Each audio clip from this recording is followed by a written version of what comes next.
All right, so today we're going to do a little chat slash interview. I like to call them chats because I don't know, interview seems so official. We're going to have a chat with Jayme. Jayme is, she identifies as a transsexual and she is a lesbian and she's female and she acknowledges that. And she does find herself in kind of a middle place. And she's not transitioned, and we'll get into why that is. But I think this is important to kind of understanding where a lot of us lesbians may end up, especially ones who are butch, more masculine presenting. We deal with a lot of gender dysphoria, and sometimes we find ourselves in a weird middle place. So, welcome, Jayme. Thank you for talking to me. Thank you so much for having me. And I'm going to go ahead and let you do just a short little intro and just tell us anything that you want to get across. That's you, your information. Okay, my name is Jayme. My Twitter handle is at Jayme_speaking. I have a disability called cerebral palsy, and it's caused by brain damage, and it's the most common disability in childhood. And that has medically impacted me throughout my entire life, and it's most of the reason why I'm not able to medically transition. And I got into sort of Twitter activism and writing more broadly because I didn't really see anybody that was like me in the conversation around gender, around transition, around what it means to have dysphoria, to be transsexual, etc., etc. I read through the clinical literature of all of these, famous sexologists over the course of about 100 years, and never once found a case that was exactly like mine. And one of the fears that I had was that even if I did medically transition, I would essentially not exist in the clinical literature. And so I just saw an opportunity to tell my story, to see if there was anybody else out there like me, anybody that understood the way that I thought or the way that I felt. And surprisingly, people were really receptive. Not everybody, but that kind of comes with the territory when you live the life that I live. Yeah, So thank you. So when you talked about in the literature that you didn't see anybody like you, what do you mean by that? what I mean is that there had never been a documented case of someone with cerebral palsy Okay. medically transitioning. Okay. There had never been any sort of I don't want to use the phrase real disability because obviously there are invisible conditions, Hmm. but when you have a disability that is as severe as mine, that was caused by brain damage and premature birth and a couple of other issues, when you're on the more severe side of the disabled spectrum, let's say, you really don't see very many examples, if any examples, of people transitioning at all, whether that's socially, whether that's legally. And when my dysphoria really intensified, by the time I was 18 or 19, I had read everything that I could find. I had talked to my friends, I had talked to my parents, I had talked to mental health providers, and the only real concern I had at that point was, how is this going to affect me medically? And I'll Hmm. explain why that is. Um, as a as a result of the premature birth, I suffered a level 3 brain hemorrhage, and that affects my legs. It affects a little bit of my hands, but mostly it affects my walking and my balance. And as a result of the brain damage, I had a pump placed in my abdomen to create more cerebrospinal fluid. And cerebrospinal fluid is the fluid, for those unaware, that cushions your brain. It does a bunch of things. And typically, you can create enough of it on your own to where your body functions properly. In my case, I don't produce enough naturally on my own. So the medication that I take not only produces more cerebrospinal fluid, but it manages things like um, my bladder and bowels, my ability to move without muscle spasms, et cetera, et cetera. It does a bunch of things, but I've been on it since I was 4 years old. I'm one of the youngest children ever to have a baclofen pump implanted. And I knew from my years and years and years of not only getting it refilled, but having replacement surgeries and all of the things that come with experimental medicine, that transitioning was going to be tough. But I was prepared for it, I felt, in a way that none of the transsexuals that I had talked to were prepared for it. It seemed like everyone that I spoke to, their transitional surgeries were the only surgeries that they had ever, experimental surgeries they had ever had. And here I was with, just by accident, 20 years of experimental medicine. I knew the system inside and out. I knew what it was to recover from major, major surgery. I knew what it was to have surgical complications that nobody knew how to fix. All of the things that are part and parcel of testosterone, double mastectomy, phalloplasty, these sort of horror stories of experimental medicine. I didn't know it to the degree that someone transitioning does, but I knew it in my own way. And Yeah. I felt uniquely prepared to undertake that sort of medical step. And when I tried to sort of do that is where I ran into issues in the system. I like that you bring up the fact that no, you didn't have exactly the experience with transition medicine, but you had the experience with just medical Yeah, industry, period, right? yeah. And I think that's really interesting because I too, one of the things that kind of held me back from believing what the surgeons were telling me when I went for my phalloplasty um, consultations and things was the fact that I was already 35, 36. I had had experience in the medical system. I had helped both of my grandmothers through medical procedures, surgeries, and I understood complications. I understood pain. I also have a chronic back condition, so I understood what it was to live with pain. Um, and I knew that every surgery is going to leave scars and it's going to leave pain. Even the best of surgery leaves some nerve damage and some pain.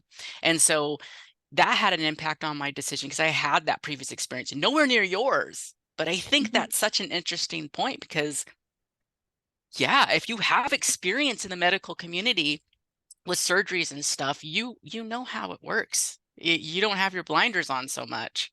Yeah, yeah. And it's funny you bring up your age, because one of the side effects of cerebral palsy as you grow into your teenage years and into adulthood is something called premature aging. Your body ages more rapidly due to the physical stress of having a pre-existing condition. So Okay. I'm 26 and I have arthritis already. I have some dental issues that are CP related. I have all these seemingly minor things, but my body to a physical, standard is a little bit older than your average 26-year-olds. So part of my part of my continued survival is not only taking this experimental medication, having these surgeries, but also keeping my body in really, really good shape for Yeah. somebody in a wheelchair. Right. And the thing that I discovered when I went into the gender system, which we can debate whether it's a system at another time, but the thing that I discovered was that I had studied the literature around transsexualism so that I knew it well enough to quote it back to whoever I was sitting across from, whatever professional, because I had had so many medical professionals in my life, medical professionals, friends of mine, everybody that I sort of came across, aside from my family and my medical team, who didn't know what cerebral palsy was, didn't understand it, needed me to explain it to them. So I had had all this experience of being like, okay, you don't know exactly what I have, but I know what I have. I'm an expert in it. I've lived it. You've had the experience of self advocating, Yes, right? yes, Yeah. And yes. having to do your research and having to like maybe stand up for yourself and tell a doctor, yeah, I'm not sure about that, or no, or yes, or, you know, Right. And yeah. when I went to try and get a gender dysphoria diagnosis, when I went to try and medicalize, what I was told was, well, because you want to explore your issues in therapy, because you don't want to be rubber stamped, because you don't need to be affirmed, because you do recognize that it's a mental disorder, we're not going to give you a gender dysphoria diagnosis. And good luck getting whatever transitional care it is that you want.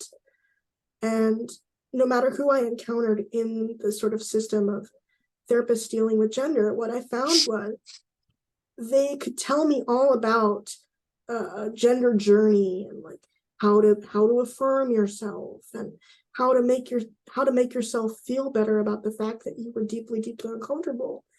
But not one of them could find me another case like mine, could promise me, hey, I know you have all these medical issues, but we're really experts at what we do, and we can manage this symptom of your CP. We can deal with this issue that your pre-existing condition causes. And I found essentially that if I were to medicalize, I would have to approach a doctor and make myself a case study and make a case for putting my experience in literature. And as willing as I was to do that, because I had never found a case like mine, I also had a sort of come to Jesus moment with my loved ones who were very, very concerned, my father in particular. He said two things to me that to this day really stuck out from that conversation that we had. One of them was, if you do this, you'll be on the bleeding edge of medical care, and I don't want that for you. And he basically explained his experience as a father, making sure that this very premature disabled child survived to adulthood, which was an experience that I've never had. And that was very sobering for me. Yeah. And the second thing that he said to me was that if I died as a result of all of this medicalization, he would never forgive himself for allowing me to do that. And he also said to me a third thing, which I don't know why I forgot, but he basically said, go find the detransitioners. Those were his words to me. Go find the detransitioners. And he and I had been in dialogue back and forth for a couple of years, talking about, okay, he's a heterosexual man, never had dysphoria a day in his life, never thought about changing sex, never been attracted to the same sex, never been really gender nonconforming, just your average straight dude. And I'm this very butch, unusual person. And he said to me that I was his bridge to understanding gay people, because he had never really had interactions with gay people on the level of me. Mm-hmm. He had had interactions with gay men, but those left, sort of a bad taste in his mouth. He didn't tell me much, but I just got the sense, he didn't really trust that a gay person could be genuine, could be authentic, could be totally themselves. And my coming out was his way of understanding that. And the other thing that I gave him, according to him, was the ability to understand what it is to want to change sex. Because we had all these conversations, and I had said to him, Dad, I'm unhappy in my body, and that I've been unhappy in my body for a long time. I mean, from my earliest memories, I remember going to my parents and saying to them, I am in the wrong body. Those are literally the words that I said to them. And they just were like, this is what you have. This is why you are this way. This is why you're struggling, because people don't get you. I always struggled socially, and it wasn't because I didn't understand social cues. It was because the people around me didn't get me. Yeah. And I was unusual on a physical level, but I was also unusual intellectually. And so I had these issues for a long, long time. And both of my parents knew that. But my father was the one who really pushed me to think hard about, do I really want to do this? How did he know about detransitioners? He knew about detransitioners because when his daughter came to him and said, hey, Dad, I'd like to have my breasts removed. I'd like to start testosterone. He did his research. And he is a really avid reader. That's where I get that sort of intellectual side from. We had always sort of shared a passion for reading and for writing, and we would trade things back and forth all the time. And so as I started sharing more and more about my experience of dysphoria, he would send me something, and then I would send him something, and back and forth. And eventually he came across detransitioners, said to me, you need to look at their experiences before you do anything to your body, Yeah. because they know it better than anybody.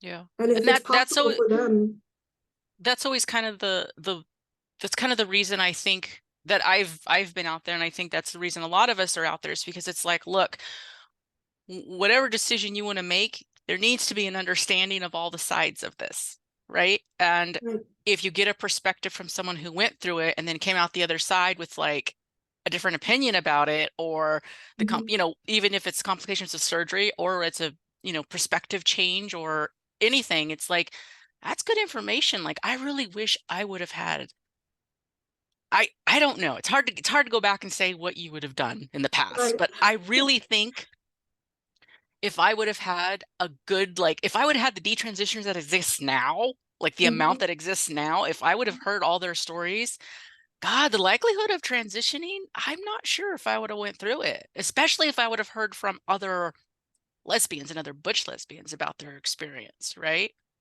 right, Because all the butch lesbians I was talking to about, or interacting with around gender, they were all on board with transition. They were all thinking they were transsexual or exactly. transgender, so I had no other perspective.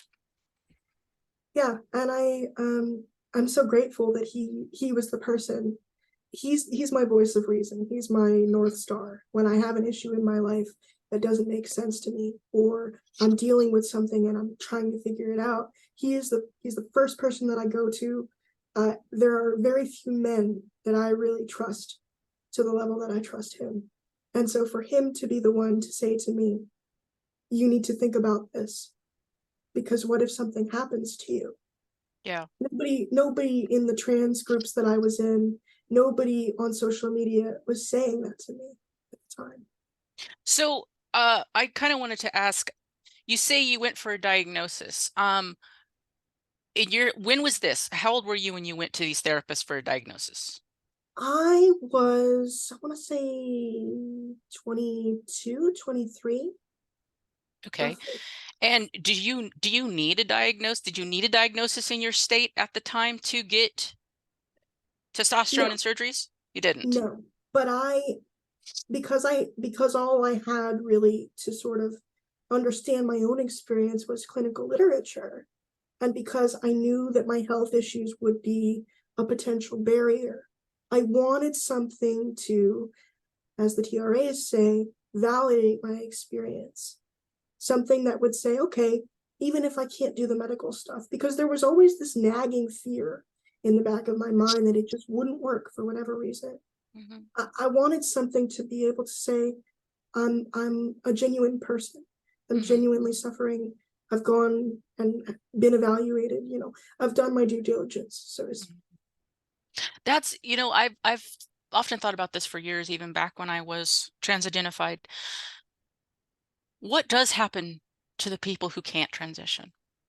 Why are they left out? Why is there no help for them? And yeah, and by ignoring and by acting like gender dysphoria can't be managed, or even um I hate to say fixed, but managed and healed from through therapy, by taking that option out, you really leave people out there just suffering. They have no yeah, options. yeah. And it's funny because a lot of what I write about, what I speak about, what I am active in is not only my experiences self-identifying as transsexual, but I come from a fundamentally disabled community, a disabled lens. Most of my friends are disabled people. The most formative people in my life have been disabled people, because when you have that experience of growing up so different from everybody else, you go to your community as soon as you can. And for me, that was around 10 or 11 where I started really making disabled friends, started really seeing what disabled people could do and feeling a sense of connection. And I never really felt connected to my body in the way that we think of, non-dysphoric people might feel, in the sense that my body is mine, in the sense that there's nothing wrong with my body. I've never felt that way ever in my life. I never felt connected to it. But what I had that most trans groups don't give, trans advocates don't give, is a sense of already formed community that kept it very, very real with me. Mm. And when I tell you that I know pretty much all of the disabled transsexuals currently transitioning, um, my best friend of about 2 decades, who's known me since I was 8 or 9, who I met at a disabled sort of function, she is currently medically transitioning. She's on testosterone. She is planning a double mastectomy. Like, when I tell you, and she has the same condition, by the way, but it's more involved than what I've had to deal with.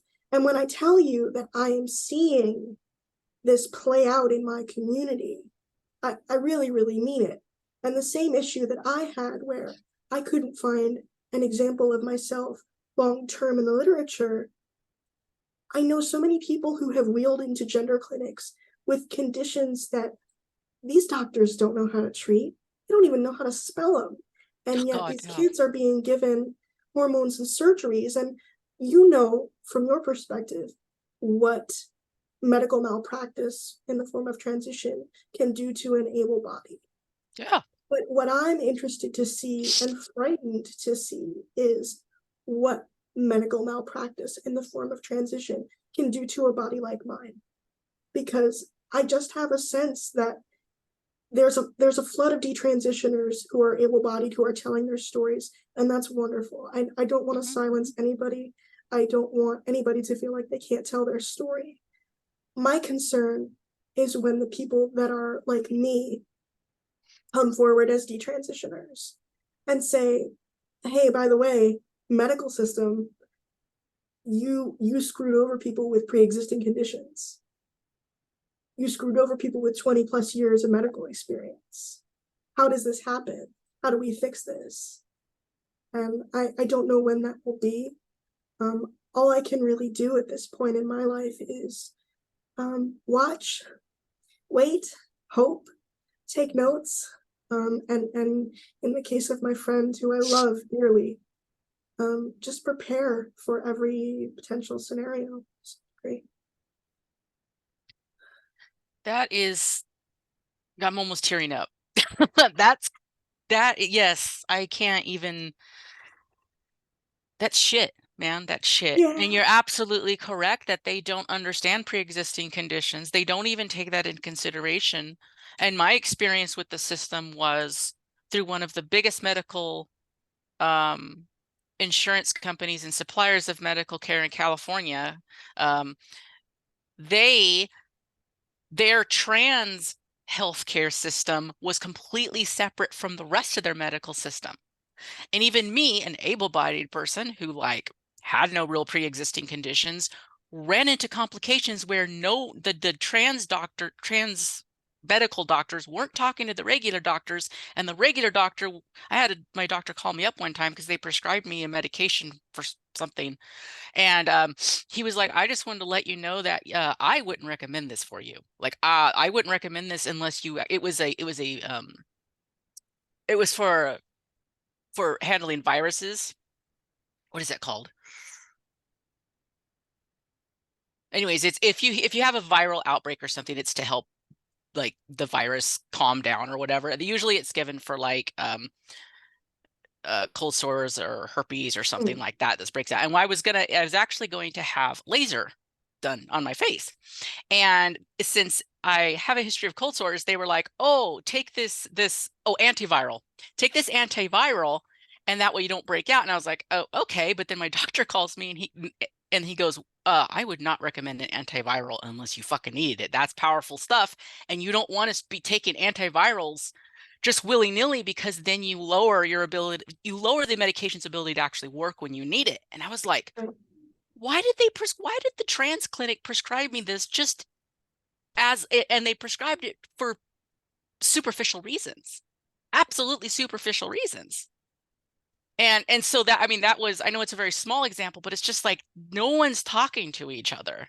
And anytime I had any kind of like trans related medical thing, and I asked my regular GP or my endocrinologist, well, the endocrinologist kind of worked with them, but if I asked any other doctor, they pretty much were like, oh, you'd have to contact the clinic. Like they're not talking to each other, and that's really concerning. Right. And from my experience, most people understand disability in the sense of, if someone can't get into a building, you build them a ramp. Yeah. And the ADA was huge for this for disabled people. But why is it that in trans spaces, if someone can't transition, we don't we don't help them at all? Like, if I can't get into a building, it's as simple as building a ramp or changing the code. Yeah. It's as simple as recognizing that somebody has a condition that makes their life harder, and then society coming together and saying, hey, we should help these people in a way that benefits everybody. And the thing about being disabled that ties in really well with my experience of, to some degree, transition and dysphoria, transsexualism, whatever word you want to use, is that the disabled community needs the able-bodied community. We Yeah. rely on them for so many of the freedoms and the protections that we enjoy as a marginalized group. And one of the things that I noticed when I started really making friends with trans people, getting to know them, because all I really understood was a clinical population, and I wanted to see, who are these people, what is my local trans scene like. I just didn't want to be alone anymore. Yeah. So I Yeah. started going to meetings and making friends with people and really trying to understand what it was they were about.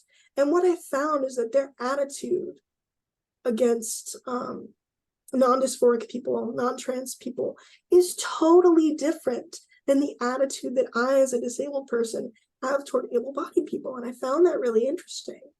Mm. I remember so many meetings sitting there thinking to myself, don't they realize that they need those cis hetero people to get where they are?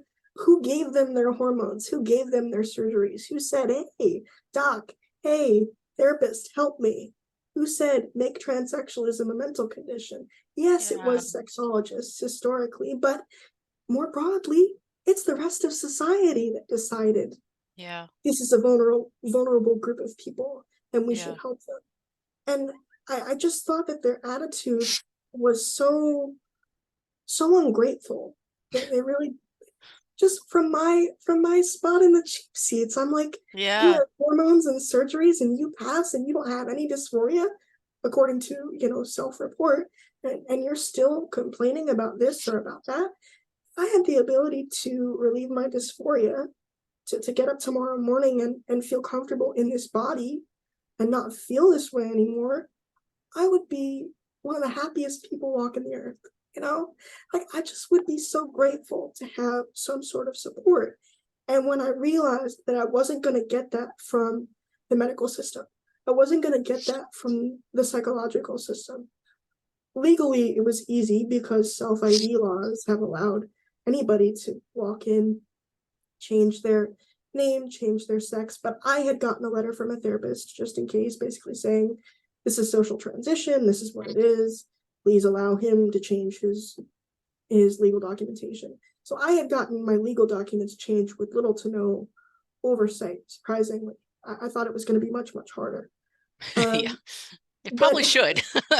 it should be, but in my case, this is the one case where self ID worked out really, really well for me, because prior to that, you would have had to have had surgery to change your documents in the state that I was in, which I was not obviously going to do.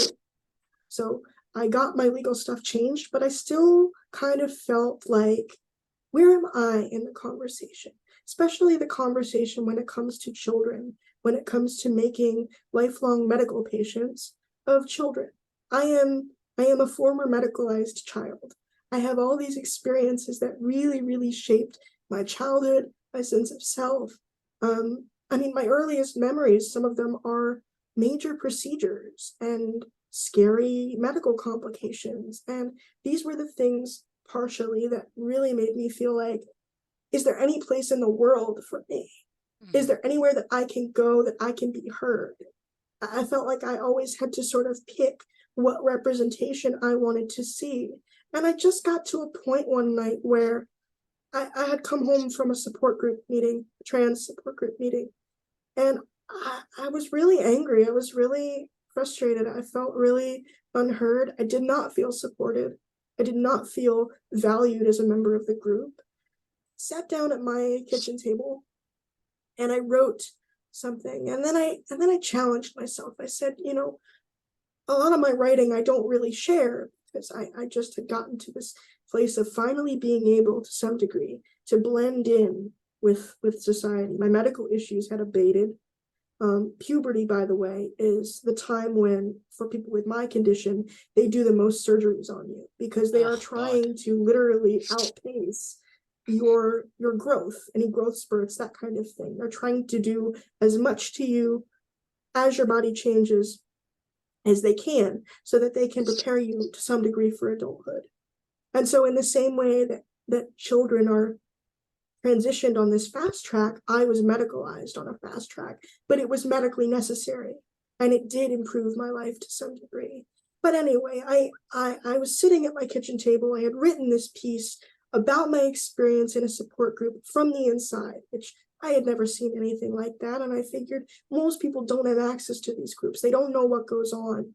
When you're in a room with other transsexuals, talking amongst each other, talking in community, you say things to each other that you wouldn't say in polite society.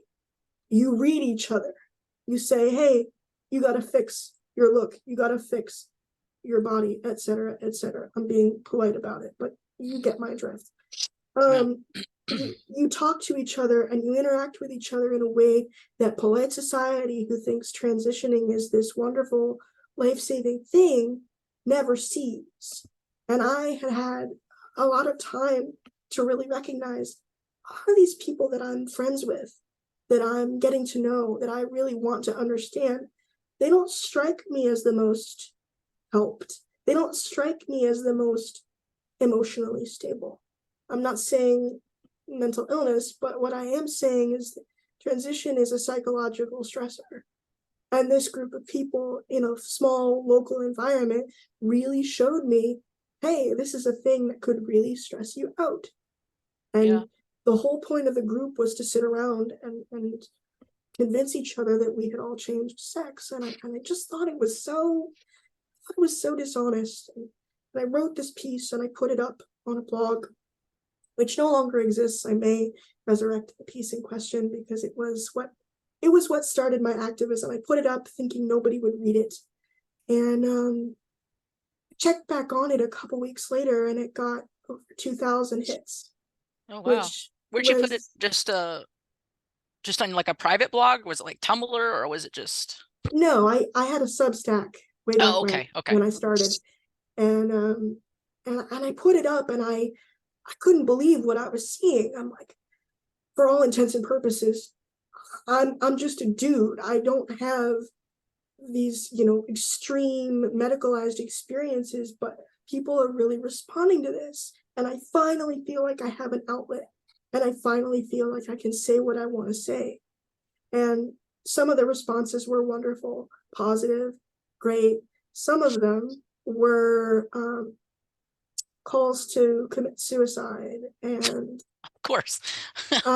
people telling me that I was too young to really have a voice in the community and that I wasn't a real trans person. And what was the point of my existence if I hated myself so much? And just things that a really nasty, nasty response. People that were like, yeah, you make total sense. And then people that were like, why are you still living and breathing? Jesus Christ. So that Yeah. was that was That was quite the introduction, huh? yeah, it's funny. You mentioned to me before we hit record that you were trying to sort of figure out, what space am I in? Am I in this Yeah. in between space? And what I held back from saying then, what I will say now, is that I tend to come across as a very polarizing figure. Yeah. No matter who you talk to, no matter what faction of the gender debate that you talk to, nobody really knows what to do with me. And I think that's so interesting because when I was young, my father said to me that I would be somebody that would walk between worlds. Mhm. And I know at the time, I was 10 or 11, maybe. At the time, he meant it in a, you're a disabled person in an able bodied world. having Yeah. to navigate. That is how he meant it.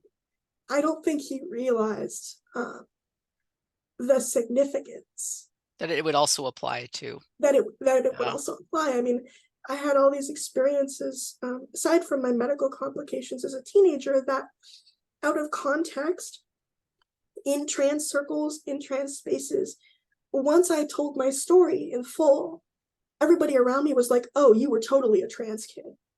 You were totally a trans kid and you just didn't know. And I stopped them always. And I was like, wait. You don't understand. You don't have my lens. You don't have my context. Sure, out of context, self-injury and bulimia and suicidality and constantly feeling like my body and my sex were wrong and being butch and being a lesbian. Out of context, all of these experiences taken together may indicate to you, trans community, that I was a trans kid. But I, within my context and with my voice and with my ability to advocate for myself, I reject that entire narrative. And actually, my experiences are incredibly common as a disabled person. And in my community, my disabled community, it's totally normal to feel like your body is wrong. And it's totally normal to feel like you don't fit anywhere. And it's totally normal to have mental health issues as well. Yeah, I've always thought this when having conversations with you and when reading your stuff. I wonder, and I'll be honest, I wonder how much of the gender dysphoria, that feeling out of your body, comes from the early just medicalization of your body. I mean, it seems like to have to go through all those things, you would have to disconnect from your physical body in some way to put up with the pain and put up with the uncomfortability. So I wonder Um, how much that plays a part in what you're calling gender dysphoria. I'm not saying you don't. I don't know. It's hard to categorize what gender dysphoria is exactly, but how much of that plays into that? it's so funny that you mentioned this. To sort of come out to my parents as trans, I didn't sit them down in front of a YouTube video. I didn't give them a script that I had learned on the internet. I sat down and wrote a book. I wrote the book on my own theoretical transition because I could not find any resource anywhere that would combine everything I had learned about transsexualism, both from literature, from detransitioners. I tried to tackle as much as I could because I took my shoes off metaphorically for a second. And I thought about if this were my kid coming to me, saying to me, I want to change sex. I don't feel comfortable in my body and I want to go have all these extreme medical procedures. What would I want to know as a parent? And I've Mhm. never been a parent. I don't have that experience. But I figured I can at least be honest with them and I can show them that I'm showing up to this conversation as an adult. I'm not threatening suicide. I'm not baiting them with any emotional manipulation. I'm taking my shoes off, putting their shoes on, giving them this information that I've spent most of my time obsessing about, as anybody with dysphoria knows. It becomes obsessive. It becomes Mhm. something that you ruminate about, something that keeps you up at night. And Absolutely. I knew that I had done enough research. I had met enough people. I'd had enough experiences to really be able to articulate to them what it meant to me to be able to transition and why I would want to transition. And I put it together for them and gave it to them and basically said, okay, now that you know the why, now that you know the how, now that you know the what, and who is involved in all of this, and how did we begin to treat gender dysphoria medically and not psychiatrically, and why? Like all these things. It was 140 pages of original material that I compiled for them because it really, when I hear the phrase that transition is life or death, for me, it really, sorry, it really felt that way for me. Yeah. I really connected with that sentiment. Um, and then from there, we started having conversations about what would happen to me. And as a family, we arrived at this place of the best decision for Jayme as an individual is not to proceed with anything medically. And I sort of take the approach that I took with my folks and apply it to speaking to other people. So, and that's all great information, but you didn't quite answer my question. Sorry, I Which forgot is the so, question partway through. it's okay, it's okay. You don't have to answer if you don't want to, but Can you repeat it, please? do you think that your gender dysphoria comes more from your physical, from your disability and the traumas you underwent with your body? Wanting to escape your body makes a lot of sense in your Yes. situation. Somewhere along my tangent, I remember the question. Within the book that I wrote, I dedicated a whole chapter to cerebral palsy, brain damage, how it affects my brain, and what is known about brain damage. And the research that I found suggests that we don't really know how cerebral palsy affects the brain yet. We're still figuring it out, medically speaking. We're still mapping it. We still, to some degree, don't know what causes it. We know, for example, that 90% of cases are due to premature birth and brain damage and a bunch of other birth complications. About 10% are due to things like car accidents. But in terms of how brain is actually affected under a microscope, we don't really know. And so I could sit here and tell you that yes, my gender dysphoria probably stems from all the medical trauma, the brain damage, all the things that I went through as a kid. And that would partially be true. But I don't want to say yes 100% because I had I had a really interesting experience as a kid of being the only disabled one in the family, being raised in the same environment as three able-bodied siblings who went through not exactly the same traumas, but similar similar feelings of not fitting, right? Mm-hmm. I think Scott Nugent calls it, we all have that phase where we feel like we don't fit and we cry in our rooms. He Yeah. puts it great. And all of my brothers and sisters had that, but I had it to a more severe degree. I think that to some degree, the separation that I created for myself, what I call a male identity, even though I don't consider it an identity, is partially a trauma response to all the things that I medically endured. And it is partially a way of making sure that my inherent value as a human being was recognized. So what Hope that answers your question. it does. It gives us information, and I'm not going to pursue it anymore because I think people can kind of make what they want out of the conversation. Yeah. So how do you define gender dysphoria for you? How do you define it in the way you think about it? For me, it's the sense that if you didn't hit me with biological reality, you didn't sit me down, look me in the eye, and go, you're female, right? I would look at you and totally seriously go, I'm obviously a dude. What are you talking about? Like it is a level of disconnection and self-interest that I the only way that I've been able to make sense of it is to recognize it as a mental disorder. Because I do recognize biology. I've had to, due to Yeah. the medical experiences that I've had to recognize my biology. But for me, it's not only the sense that in my own head, I'm literally a dude. It's also the sense that when I look in the mirror and I don't see a male body looking back at me, that's very, very distressing to me. I get the sense when I'm out and about doing my thing that for a normal guy to walk down the street, everybody sees him as a guy. Everybody recognizes him as male. It's not something that they have to question. But for me, everybody is constantly questioned.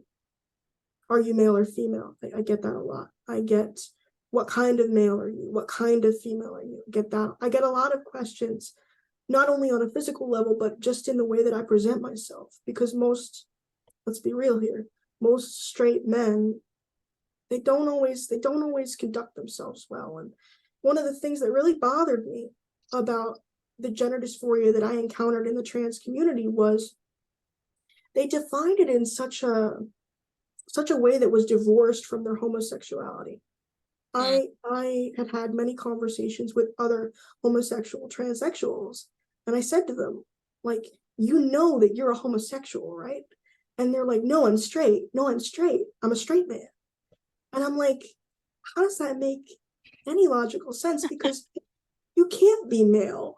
You can't change sex. You're Yeah. doing all this because you can't find a way to be in your body that is not distressing. You can't ever be straight. And I just found it really, really challenging to be confronted with homophobia in that way, in a way that I had never been confronted with it before. So do you have what sometimes people split up gender dysphoria and sex dysphoria? Sex dysphoria being more focused on the actual genitalia and the repulsion of female body or male body, whichever you are. Does that ring true to you? Do you think you have sex dysphoria, or is it more It's gender it's dysphoria? it's definitely sex dysphoria. That's actually the preferred phrase that I use when I do talk about it, unless I'm dealing with someone that is really doesn't know anything, trans Yeah, 101. yeah. But I prefer sex dysphoria because to say that I have gender dysphoria would basically, in my mind, be to say gender as a sociological concept is the thing that bothers me. And gender is not the thing that bothers me. It's this physical body that I'm in. It's this physical experience that I'm having. It's the brain. It's the damaged brain that I have. These are the things that are compelling me to feel this way. And that should be described as due to sex, not due to gender. Yeah. In in my situation, I would say there was both happening. There was definitely I had a very strong element of sex dysphoria and had it for years, but I also had a very strong sense of what they categorize as gender dysphoria, which is I didn't like being seen as a woman. I didn't want to walk through the world as a woman. I felt like I couldn't be myself Mm. as a woman, and also a lot of internalized homophobia that just blended right in with all of that. Yeah. But so yeah, there was both those elements, and I think I'm gonna say that I think for the majority of lesbians who go down this road, I would bet that both exist with us, Yeah. especially if we're gender nonconforming or butch, because because you get so much shit for it, right? I Mm. mean, Mm. I can't. People like to talk about microaggressions. I recently did a work um uh one of their little trainings, a work training on microaggressions. And I'm sitting here laughing. I'm thinking, by their standard of microaggressions, I microaggressed every motherfucking day. Every day I walk out my door, I microaggressed, And yes, because I am misgendered or missexed. People don't understand my biological sex. Yeah. At least once a day. I get called sir, or people are just damn confused so they won't say anything. Um, so it's like to live with that, if you haven't reached the place of acceptance of that and work through maybe some of your other issues that causes you that pain or whatever, having to go day in and day out with that kind of just, push, slap, poke, it gets really fucking tiring. And if you're already come from trauma, if you already come from mental health issues like I did, you just are not mentally set up to deal with that, I think. And you want out. Yeah. And the one thing I will say about the LGB people that I've met and the T people that I've met is that you have to be incredibly mentally tough no matter what part of the community you come from, because you do deal with a lot of shit. And I Hmm. recognized pretty early in that I would have to be tougher than every true transsexual in the room if I were going to do this. And is that really fair to ask of me? I've already been through so much to where I was getting called male when I was 12. I had my hair cut in a pixie. And I Yeah. remember my mom got mad at me for it because I didn't correct the guy. who called me male. It didn't bother me. And I've been getting that, missexed, what are you treatment my entire life. Yeah. And I just had the sense, and I still do have the sense, that like, if you can deal with that as a butch woman, you can deal with anything, really. But you shouldn't have to. Just because you can handle something, you shouldn't have to put yourself through more crap, and for So some of you us, so you think that the ability to transition to escape that persecution is valid? I, I valid is not the word I would use. I think what I would say is that I understand it. I understand why people do it. I'm not saying that it's valid, because there's a lot that goes into the decision to transition. Yeah. Um, Not as much among young people anymore.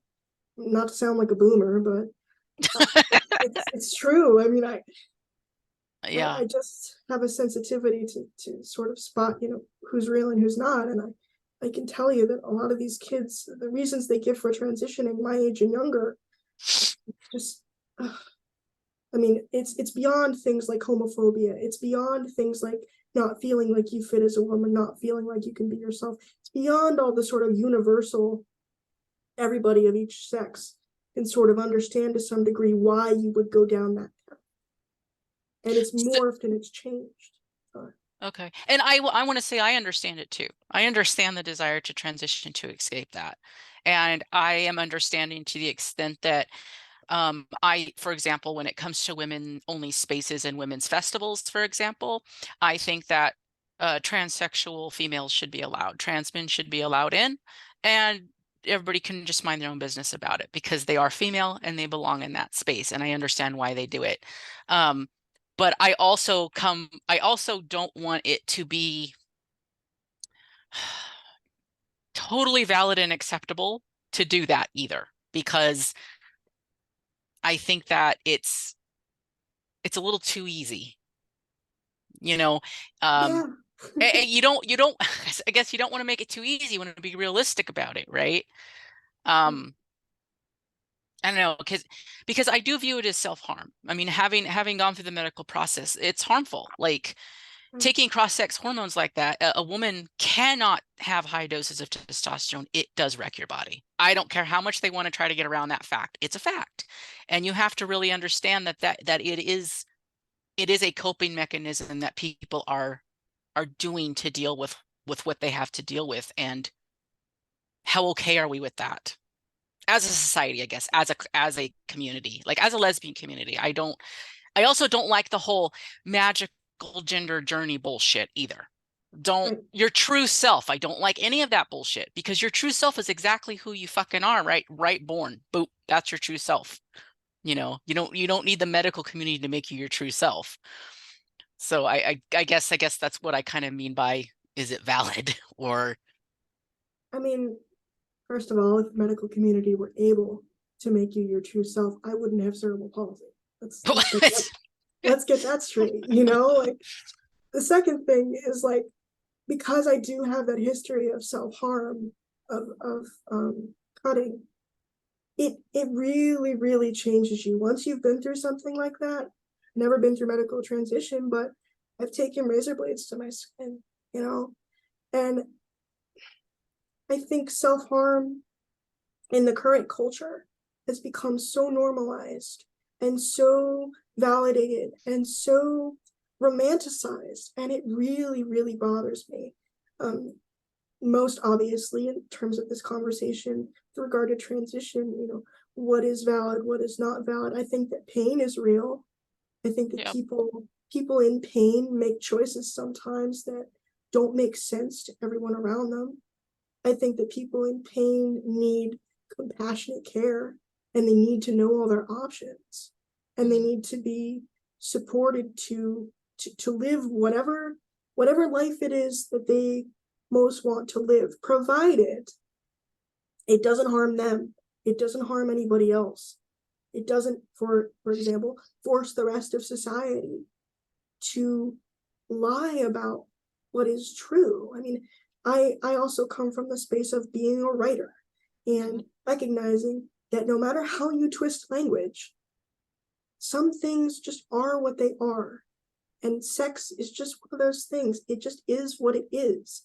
And no amount of magical gender journey bullshit is going to change the reality that I don't want this pain. This is not something that I brought on myself. This is not something that I, waltzed along a yellow brick road and had this wonderful magical adventure. It's very, very painful. And part of the reason that I'm so receptive to the idea that transition is self-harm is because I know what it does to the psyche, to harm yourself, to harm your body, to say to your body through whatever actions you take that this body is not right. This body is not valuable. Isn't it almost like a rejection of self? To Yes, to to for to, me, to Yeah. yes, it's very much a rejection of self, and it's something that I've been working through for a very, very long time. And it's not anything that I got up one morning and said I'm going to reject myself. It's Oh, nobody. I know. But I know. You don't, I mean, I know you but have to say it sometimes, right? Because people just don't fucking get it. But like, this is, yeah. but for me, I mean, not only from a medical perspective, but from a social perspective, the message that I got outside of my family was there's something terribly wrong with you, and we need to fix you. And if we can't fix you, you don't have a place in society. That is the core message that a lot of disabled people get. And Yeah. most of the time, they work through their internalized ableism and they learn about other disabled people and they go out into the community and they thrive because they find their people and they work through their issues together as a group. And you have friends that you can go to that understand your medical complications. In my case, I took what was turned toward me from the rest of the world outside of my loving family bubble and I turned it inward Hmm. because I couldn't fix the rest of society, and I never really wanted to do that. The thing that always bothered me, even as a small child, was not only that I couldn't walk, not only that I couldn't run around and play like my brothers and sisters, these very physical things. It was this sense of I don't belong anywhere in the world. I don't have anywhere that I can go. Even among disabled people, I think differently than they do. I want more from my life than what is expected of a disabled person. The barriers for us as a community, a lot of the time, they're set lower. And it's our families that push us to Yeah. achieve at a high level. And Yeah. it's the people that love us that see the value that we have. But everybody else, the medical industry, um, general people that you interact with don't see. I And will say that is a big thing I've come to, and a huge complaint I have is our society is such a fix it fucking society, right? yeah, It's not a radical acceptance society. It's a fix it society. And if I have enough money, I can fix anything. And it's just like, and right. just in, not even in gender stuff, you see it in different kind of cosmetic surgeries and plastic surgeries and makeup and clothing and just in cars and houses. Like, it doesn't matter what it is, we are fix it. And I don't really believe much can actually be fixed. Generally speaking, Yeah, I mean, even the there's mental some health things. community really comes at a lot of stuff from a fix it perspective instead of Mhm, a, this may be with you forever. Now, how do you manage it? mhm, How mhm. do you thrive with the condition? Right. And that was the question, more Yeah. broadly speaking. That's why I'm here, because I'm not trying to fix it. I wanted to. I started out wanting very much to fix it, but I recognized that I couldn't. And now my questions have shifted. Like the way that I live my life has shifted, aside from, living as male, whatever that means. I still don't know what that means, by the way. It's Yeah. a legal thing. I could change it in 5 seconds. Yeah. But it's so interesting to me that at the beginning of all of this, I had this deep, burning question of what to do about this pain. And now my questions have shifted. I'm no longer thinking about how do I fix my body? how do I pass? I Hmm. don't think about passing anymore because I know people are going to see what they're going to see, and it's not in my control, and it's not my issue. If somebody Yeah. looks at me, I've had this happen to me since I've gotten into the sort of gender space of like, well, you're not a real transsexual because you didn't medicalize. That's a thing that I get all the time. And my response back now, which I never would have been bold enough to say, is that none of us are real transsexuals. Yeah. That it's Fair all enough. that it's all just this quest for something totally Yeah. impossible. And So I wanted to ask and get a kind of a clear understanding of this. Why did you decide not to medically transition? I decided not to medically transition because I didn't trust that I would be able to physically handle the medical piece. That was, I guess, part A of my issue, was that medically it would be very, very dangerous. Just testosterone alone, even on low doses, is very, very dangerous for a female body. And the more that I learned, the more I was like, I just don't know that I could handle it. I had read about the mental health challenges, and the sexuality challenge was a big one for me. The idea that your sexuality changes on testosterone in this big population of females, Yeah, something like it's 30 to 50%. I would not give up being a butch lesbian for anything in the world. And I just couldn't come to grips with that. But the second piece was that, to be totally honest with you, totally blunt, um, I have this intellectual curiosity that just drives me to seek truth. That's always really what I've done, even when I haven't done it in the most straightforward way, even when I have meandered, like earlier in our interview, I was meandering, but I eventually got to the point, you know, I have this drive for whatever reason to observe things, to question things, to write about things, to think really deeply about things. And that was not valued by the transsexuals and the trans community that I was hanging around.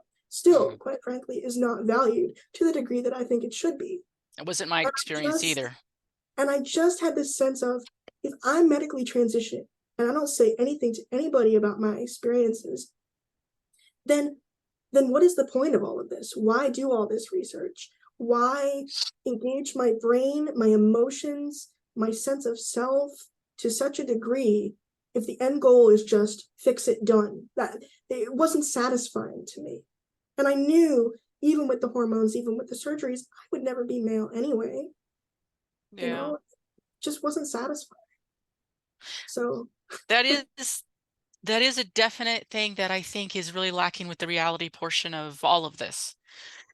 Is therapists, doctors, everybody just not being honest with people and saying, you are never going to be the sex you want to be.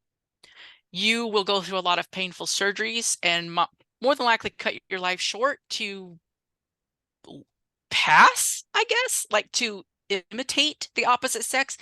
And is that enough for you? Is that worth it? right. You know, and are all of the health complications in the trials and tribulations worth it? Maybe for some it is, but I think that honest conversation should be had. Yeah, I mean, I had an experience that most people, let alone most transsexuals or dysphoric people, never have, which is that I lost my brother when I was 18. He died in a car crash. So seeing that experience of, you really do only get one body, you really do only Yeah. get one life. And even if you're in great physical shape like he was, I mean, he was a Division I football player. He was in the best shape of his life when he died. Seeing what happened to his body as a result of a simple trauma, that was the environment in which I really began to spiral with regard to my dysphoria. And when I tell you that I think about that every day, obviously I think about him every day. He was a really strong person. He was the person that made sure that nobody messed with me. I mean, I was bullied to some degree, but it was not anything like what some of my friends have experienced. He protected me from a lot of things. He basically said to me, I don't care what anybody thinks about you. You're always going to be my little sister, and I'll always have you back. And so to lose him, and to sort of at the same time solidify the sense that I needed to change sex or I was going to commit suicide. Those things are very, very interconnected for me. And also, like, the sense that, you know, would you rather have a living son or a dead daughter? Those are words that I could never say to my parents, could never say to anybody that really loved me, because they literally buried their son. And one of the Yeah. fears that I had in just discussing my dysphoria with them, that I don't really talk about in trans spaces very much, because it's really personal to me, but I wanted to share it with you because I trust you. And I think it's valuable for anybody listening to this to hear. I always had this sense, even when I didn't say anything to my parents, like, do they think that I've killed their daughter? Do they think that they don't have a daughter anymore? And, you know, how am I going to feel if they say that to me? And luckily, we sat down, had a conversation. They don't understand it, but they don't feel like they've lost their daughter. And I always make a point of saying to them, you can call me whatever name you want. You can use whatever pronouns you want. I never want you to feel like you don't have a daughter. And the trans people that I've met, a lot of them, not all of them, I have met some good ones, but a lot of them, they don't think about it that way. They don't think about it like you're literally going to your parents or your loved ones and depriving them of you Yeah. when you affirm to a degree. But So but you are, I mean, God, it's like they say, well, I'm the same person. And it's like, it's like, well, yes yeah, and to some no. degree. You know, like I've seen, well, I was in a very selfish place when I transitioned, you know, and I'm glad that you don't seem to be, you seem to be able to not to stay, it seems like you've stayed out of that super selfish place. And I think that's been helpful to you. At least that's what I'm hearing in your story. Yeah, I mean, I part of my experience has always been that I needed to rely on other people on a physical level. I needed to rely on my mom when I was young to do the things that I needed to do. I needed to rely on physical aides at school to get my education and do what I needed to do. So I always had this sense of I am not the most important person in the room, Yeah. and I need other people. And in order to get them to help me, I have to be willing to reach out to them. And I feel like it's a uniquely disabled thing that we as a community reach out to everybody that doesn't get us and like explain what our deal is and bring people to the table that are willing to help. And Yeah. I get the sense from the trans community more broadly that they're really not interested in having a conversation. They're not interested in looking within. They're not interested in being selfless. They're not interested in real advocacy. They're not interested in any of these things that, for me, have been the reason that I, for the most part, have been able to maintain my sense of self throughout transition. One of the things that I get from a lot of medicalized transsexuals is like, how did you keep your sense of self? And my answer after all this time, all this research, everything that I've been through, to be totally blunt with you, is that I didn't medicalize. The Hmm. only way that you can really keep your sense of self is just to not medicalize. And So then why, oh, I'm sorry, go ahead. you know as a detrans person how much the hormones and surgeries fundamentally change you. I would I do. imagine. So then why do you still consider yourself transsexual? I still consider myself transsexual because under the original definition, the 1949 Oliver Caldwell definition of the word and the Harry Benjamin definition of the word, there was always space made for people who were not willing or not able to medicalize. There was always space made for people who said, I see myself as the opposite sex, but I can't undergo or won't undergo any of the medical interventions. And the word transsexual in popular parlance, as we understand it today, is strictly defined as someone who medicalizes. And it is a bastardization of the original definition. That's why So I still consider you myself view the transsexual. definition more as the desire to be the opposite sex, or the feeling that you are or should be the opposite sex, Correct. basically. Okay. Correct. I had to separate it from the medical for obvious reasons, but Yeah. that's not a new phenomenon. I mean, the language has changed over time, but I just don't see why there has to be such strict gatekeeping for a concept that is not physically possible. You Yeah. know, like it's all arbitrary. No, it does. I don't know if you've seen it on Twitter or not, but sometimes you get people, I've seen several people ask this question. What does transsexual mean to you? Define it. And I always say you can't. Yeah, no one can define it. It's absolutely undefinable. Everybody's going to have a different take, a different view, a different experience. In my opinion, I don't think you can actually define it. That's interesting. It's an interesting thing to consider. That doesn't, I And mean, that doesn't mean that people can identify with it, or you know, kind of make what they want out of it. Like you said, it's one thing to personally have some kind of identity or personally have a belief system. It's quite another to mandate others do it too, right. right? And the interesting thing for me with regard to the definition of the word is like I get all the time, you know, you're not a real transsexual because X, because Y, because Z. And what I have started to respond with more broadly is like, well, if you wouldn't call me a transsexual, what would you call me? And some people are like, oh, I'd just call you a butch woman. I'd just call you dysphoric. I'd just call you trans.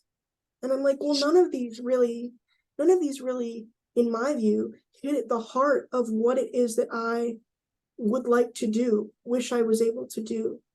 Granted, you can't change your sex, but there's really only one word in my mind that encompasses the experience of wanting to change sex or believing that you are the opposite. And that word, historically, is transsexual. I mean, no matter what definition you try to apply to it, if you break it down based on the etymology, it's a fairly simple concept. But I get a lot of heat for using it in a non-medicalized context. And I'm like, well, Which I why? don't get because when I was in the trans community, anybody could consider themselves trans just by identity, right? Non-binary is a thing. I heard time and time again, you don't have to transition to be trans. Right. So what is it? Is it more that you're using transsexual itself and they think that that has to mean medicalization and not just transgender? I wonder. Yeah, I've gotten a lot of, well, why don't you use transgender? And my Oh, response okay. is the same that I've given to you, which is that gender is sociological, sex is Also, I biological. do And love that you continue to use it because you're like, if anybody can identify as fucking anything, I'll identify what the fuck I want. well, it's more like there's really there's nobody that I've found. As I said to you before, I know a lot of disabled transsexuals, transgender people, trans people, non-binary people, whatever word you want to use, because I had to go and like find them. I had to reach out in support groups and see this person with paralysis and this person with spina bifida and these people with cerebral palsy and these people with a condition that I had never heard of. And there's only like 10 or so people worldwide, by the way, that Mhm. are even attempting to mix severe medical conditions and medically transitioning. And was it easy for them to do this? Did they just get rubber stamped through? Everybody that I've spoken to basically said, yeah, I wheeled into a gender clinic and they gave me hormones and surgeries. Wow. So yeah, That's it's not this good. thing of like I asked a couple follow-up questions, particularly with regard to those with cerebral palsy, because I wanted to know because the Mhm. literature literally does not exist. And they were like, yeah, I didn't ask. And I'm like, why didn't you ask? And they're like, well, I didn't think to ask. And it turns out most of the people that I'm talking to are TRAs. They are a Oh. very specific political ideological subset of trans people. And it's like, well, of course a TRA wouldn't ask those questions because they don't care about the result. They're doing it based on identity and to hell with their physical body. And I just take a different approach than most of them. I think it's easier to do that though, right?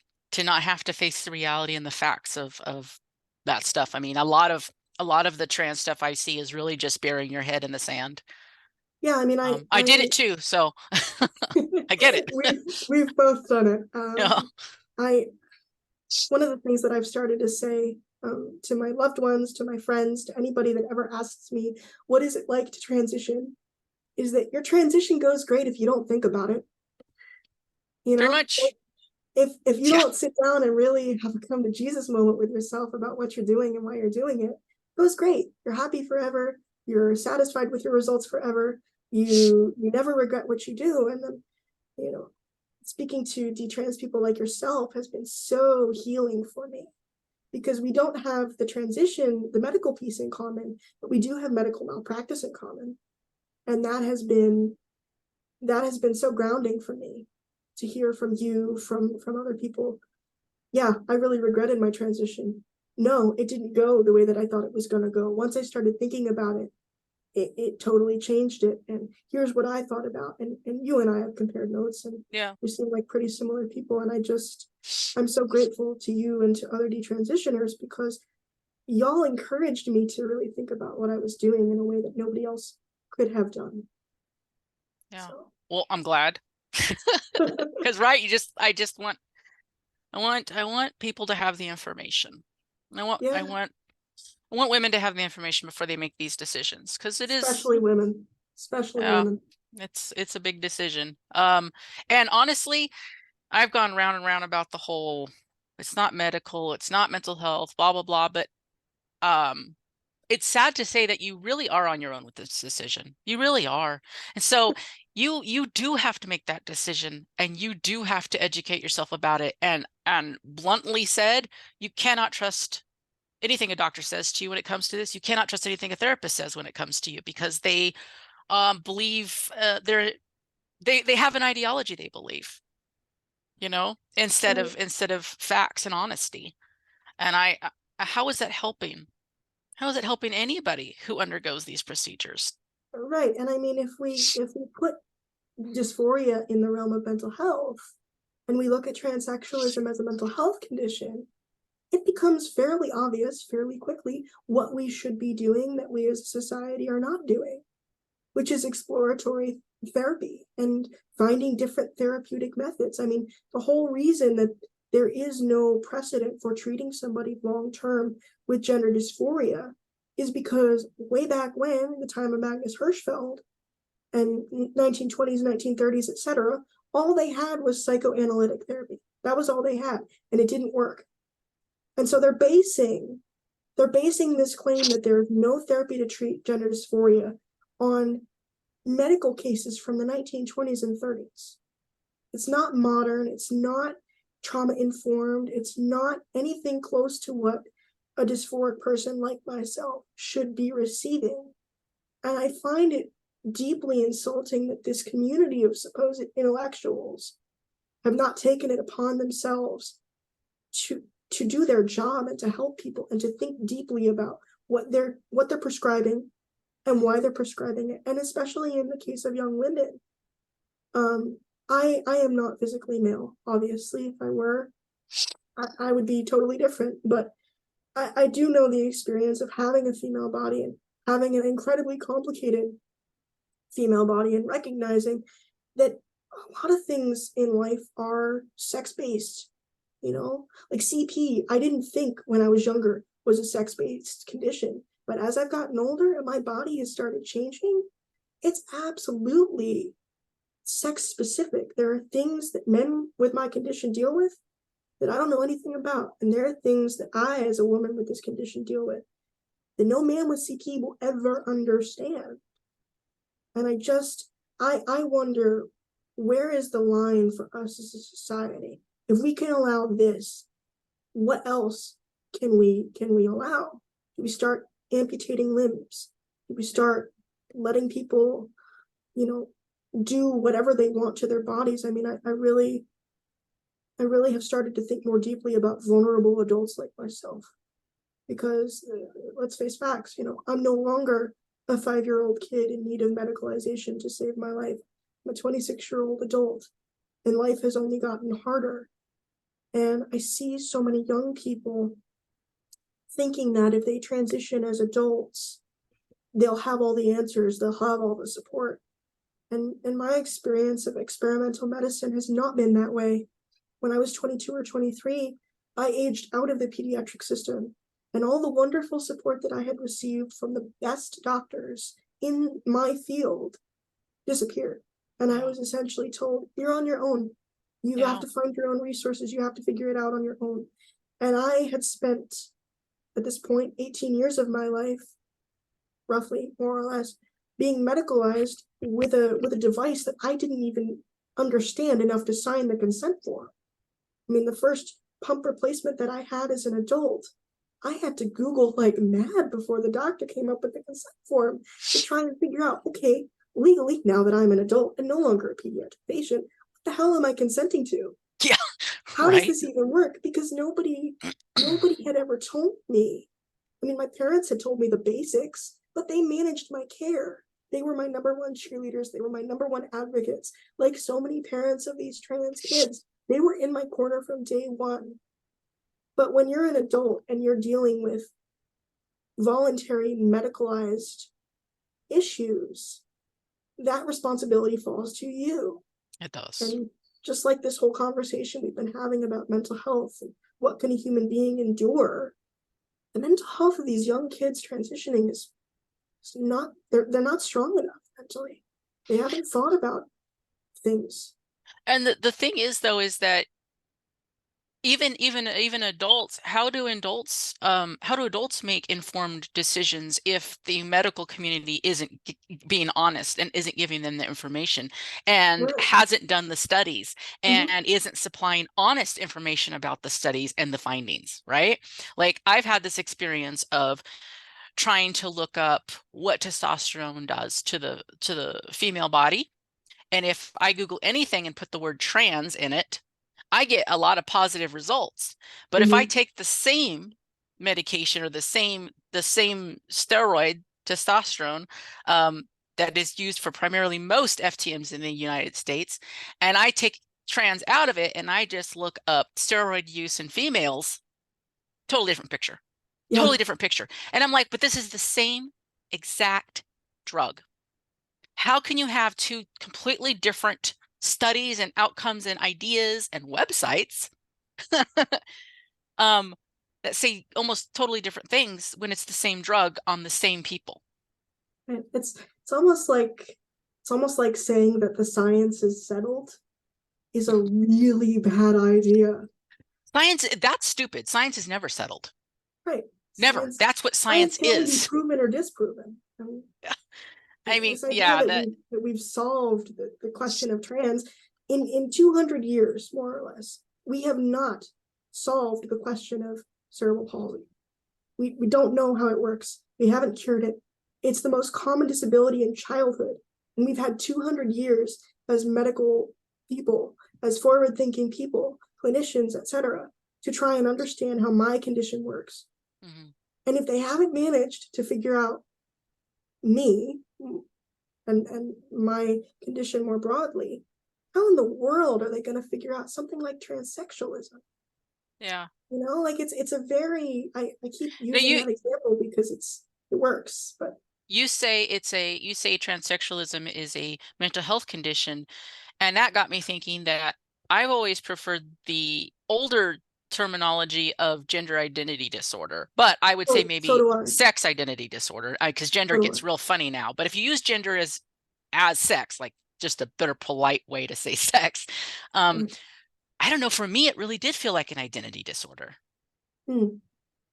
because my actual who I actually am is a homosexual woman, right? Mhm. Mhm. But I my identity and my feelings, my thoughts, everything wanted it when I wanted to be male or felt I was male or should have been a man. It was so I think identity disorder is a much better way to put that. And it's a much more mental health thing too. Right. And it's so funny that you bring GID up. Um, GID, as it was originally defined, you had to have these feelings not as a result of, wanting to gain the social benefits of the other sex. And you couldn't have, if I remember correctly, you couldn't have like any other pre-existing conditions as well. Like it was much stricter as a criteria than gender dysphoria, which came along in 2013. And I just think it's a better it's a better descriptor. I say transsexual because it's a much more, it's a much older word. But gender identity disorder is also what, I mean, DSM wise, what I would use Yeah. to categorize. And it's funny that I'm having this conversation with you because I mean, you were the one that brought up um, everything that they list as a criteria of gender dysphoria is a lot of what butch girls and feminine boys experience, wanting to play with the toys of the other sex, wanting to dress like the other sex, you know, feeling that you could be or were the other sex. Like it's a very, it has very homosexual origins. Let's put it that way. Yeah. And that's why I'm also like you. I go down some rabbit holes with research. And when I was researching the history of transsexualism and the criterias and all this kind of stuff, I couldn't help but see just a lot of homophobia and sexism and these preconceived notions and these ideas about what made a man and what made a woman. You know, I could you could throw out almost all of the diagnosis criteria except for one maybe. But even that's a shaky one. Like I think the one I'm thinking about is like believing you are the opposite sex. And it's like, well, okay, but what does that mean? And also, could there be other reasons why one might believe they are the opposite sex, especially children? Right. I mean, children don't age has a lot to do with how well kids understand sex differences. Mm-hmm. And that's the other thing about the whole trans thing that's just blows my mind is we know so much, we really do know a lot about child development, but child development completely flies out the window when it comes to trans. It's, you know, it's like, oh, Yeah. the 4-year-old says that they're a boy or they're a girl, and so we're going to believe the 4-year-old, not considering that 4-year-olds don't actually understand the real differences between males and females. They're still stuck on one wears a dress and one wears pants or whatever. And this Right. I has been mean, proven in studies. right. I mean, talking literal beliefs as a child, I literally believed that I was just like my able bodied brothers and sisters until somebody sat me down and said, no, you're not like them. And this is the other thing, talking about magical thinking. I literally believed until I was about 8 or 9 that one day I was going to wake up and my parents were going to tell me that they had found a cure for my condition. That was all I wanted as a little kid. Like I literally put on my Christmas lists, you know, I just want to be like everybody else. It was very painful for me to be sat down and told more age appropriately, like, no, this is incurable. We're never going to fix it. We love you, but your body is never going to be like your brothers and sisters. And you have to come to terms with the fact that you're just going to be disabled for the rest of your life. And I was so pissed off as a teenager. I was so angry. I was angry at the world. I was angry at myself. I felt like I had been born wrong, like literally born wrong. And I look back at those experiences and I think about that little Amy that I was, because I wasn't Jayme yet, I was Amy. I think about that little girl and I wonder how many other little girls like me are going to grow up in a world that tells them that being trans is going to fix that feeling, and how many of them are going to believe it, Yeah. you know. And it's very, I have a different experience than you in the sense that the only treatment that really has been proven to work on the severe side of cerebral palsy has been the baclofen pump that I have. It's major surgery every 5 years. It's upkeep for your entire life. It's an addictive substance, so if I go off it, I have major issues. Like it's a big deal. It's a 24/7 gig. And I think about the idea of transition being sold to these already vulnerable young women, particularly young women. And I just wince, you know, like I just recoil from the idea that I would ever turn to a child who was like me in some way or another and tell her that she had something wrong with her. That was my internal narrative for years and years, was that there was no place in the world for me. I was born wrong. I'm a mistake in nature, which is a very, when you apply it to trans things, it's a really common popular thought that something Mm-hmm. is literally wrong with you. Mm-hmm.